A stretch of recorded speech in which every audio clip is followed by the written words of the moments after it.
নমস্কার বন্ধুরা, প্রতিদিনের মতো আজকে আমি একটা নতুন রেসিপি নিয়ে এসেছি।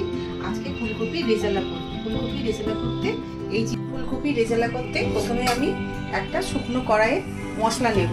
সেই মশলার মধ্যে আছে ধনে, জিরে, সাজিরে, গোলমরিচ, জয়িত্রী, মৌরি, তেজপাতা, লবঙ্গ, দারচিনি, এলাচ, বড় এলাচ, ছোট এলাচ।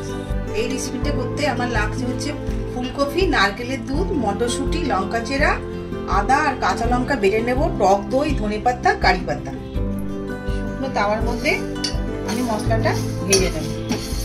মধ্যে আমি গরম জল দিয়ে দিচ্ছি আর একটু লবণ দিয়ে দেবো। এর মধ্যে পোকা টোকা যা থাকবে সেগুলো বেরিয়ে যাবে আর ফুলকপিটা নরম হবে। সেদ্ধও হবে না, কিন্তু ফুলকপিটা নরম হয়ে যাবে। কড়াইয়ে প্রথমে আমি তেল দিয়ে দেব। ফুলকপিটা আমি টক দই ফেটিয়ে নিয়েছি। দইয়ের মধ্যে কাঁচা লঙ্কা, আদা বাটাটা দিয়ে দেব, একটু লঙ্কার গুঁড়ো, জিরে গুঁড়ো, ধনে গুঁড়ো, লবণ। ভালো করে সব মশলাটা ফেটিয়ে নেব। একটু মিষ্টি দিলাম। ফুলকপিগুলো হালকা করে ভেজে নিয়েছি, বেশি ভাজলে হবে না, হালকা করে ভেজে নিতে হবে। ফুলকপিগুলো এর মধ্যে মিশিয়ে দেবো, এই মশলাটা মিশ্রণটার মধ্যে মিশিয়ে দেবো। অল্প কটা মটরশুঁটি দিয়ে দেবো। এর মধ্যে দুটো শুকনো লঙ্কা, তেজপাতা, একটু কারি পাতা এর মধ্যে এই মশলা মাখানো ফুলকপিটা দিয়ে দেবো। এই মশলা মাখানো ফুলকপিটা তেলের মধ্যে দিয়ে দিচ্ছি। এবার গ্যাস কমিয়ে ঢাকা দিয়ে দিয়ে এটাকে আমি রান্না করব।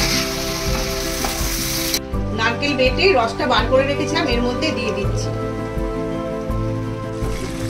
ভাজা মশলাটা এর মধ্যে আমি এবার দিয়ে দিচ্ছি। আমার তৈরি হয়ে গেছে। এর মধ্যে আমি জায়ফলটা একটু গুঁড়ো করে দিয়ে দেবো। অল্প একটু দিতে হবে, বেশি দিলে আবার খেতে হয়ে যাবে।